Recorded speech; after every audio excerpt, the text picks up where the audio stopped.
ഇന്നത്തേത് എൻ്റെ ഒരു കുക്കിംഗ് പരീക്ഷണമാണ്. എനിക്ക് ഭയങ്കര ഇഷ്ടമാണ് ലോഡഡ് ഫ്രൈസ് കഴിക്കാൻ. പക്ഷെ ഞാനത് ഇതുവരെ കഴിച്ചിട്ടില്ല. ഞാൻ ഓരോ വീഡിയോ, റീൽസൊക്കെ കാണുമ്പോൾ ഞാൻ എപ്പോഴും വിചാരിക്കും എനിക്ക് അടുത്ത പോകുമ്പോൾ ലോഡഡ് ഫ്രൈസ് വാങ്ങണം വാങ്ങണം. പിന്നെ ഞാൻ കരുതി ഇന്ന് വീട്ടിൽ തന്നെ അത് ഉണ്ടാക്കാമെന്ന് വിചാരിച്ചു.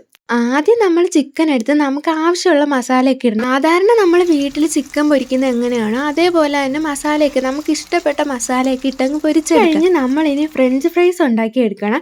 ഞാൻ french fries frozen french fries വാങ്ങിച്ചിട്ടുണ്ടായിരുന്നു. ഡ്രീം മാളിൽ പോയപ്പോൾ വാങ്ങിച്ചതാണ്.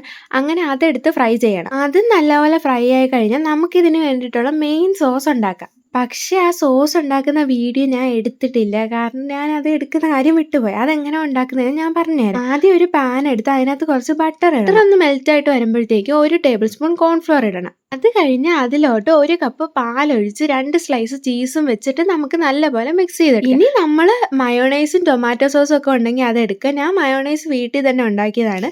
അത് കഴിഞ്ഞ് ടൊമാറ്റോ സോസും എടുക്കുക. പിന്നെ ഇതെല്ലാം കൂടെ സെറ്റ് ചെയ്താൽ മതി. ലോഡഡ് ഫ്രൈസ് റെഡിയായി. ചിക്കനും ഫ്രഞ്ച് ഫ്രൈസും മയോണൈസും ടൊമാറ്റോ സോസും പിന്നെ നമ്മൾ ഉണ്ടാക്കിയ സ്പെഷ്യൽ സോസ് എല്ലാം ഇട്ട് സെറ്റ് ചെയ്യും.